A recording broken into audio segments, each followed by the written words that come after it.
Time check, 10:43. Kain. Kain tayo.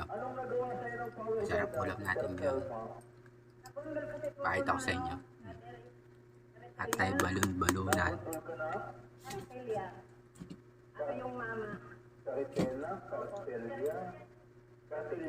Opo, pakal niya. Nabundol ka, di ba tulak-tulak na tao yun? Opo. Paano ka ba nabundol yung bagal naman o tulak-tulak lang na tao? Pinamalitin kasi ako. Yung mama may... So, naghahanap ng link dyan. Nasa YouTube ko lahat. Magulay. Pati yung tutorial. Para sa ganun matuto kayo.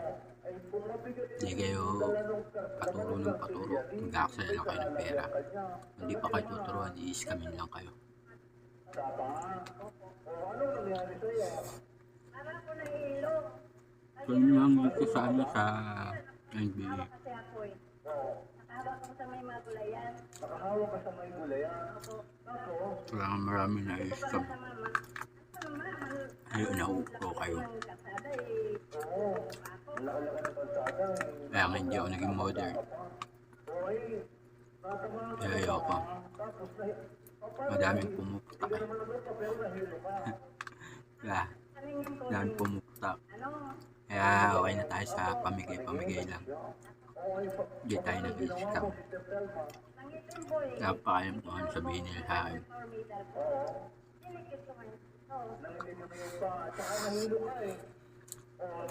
Basta importante yung bibigay tayo. Diba? Ayun lang. Hindi naman ako affected eh. Yan, nangitim na. Ay, nung idigit mo, power metal sa iyong paa, anong nangyari sa iyo? Sinama mo naman, ang banda na ng sumbo. Sinamugaan po, okay na. Hindi na sumasakit ang lalamunan. Tapos noong linggo po, pinuntahan ko, binasa ko po yung power ID. Kaya yung mga uto-uto yan. Pagkahapon po ay Uto-uto talaga kayo. Oo. Wala na ang magagawa. Talagang naiyan sa doktor, bibigyan ka Mga gustong bumili kayo. Huwag niyo sa amin sisi kung ba't kayo nai-scam. At kung hindi naman legit, eh, pwede naman kayo mag-ibig sa iba. Hindi ko na kayo naman kayo hawakin. Para may ooperahan.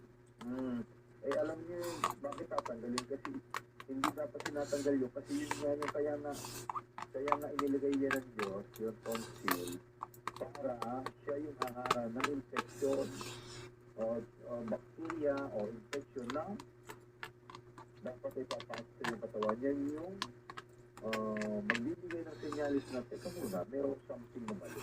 Yun eh. Eh tapos sa doktor kasi tatanggalin na lang natin kasi lagi ka naman lagi ka natutonsil.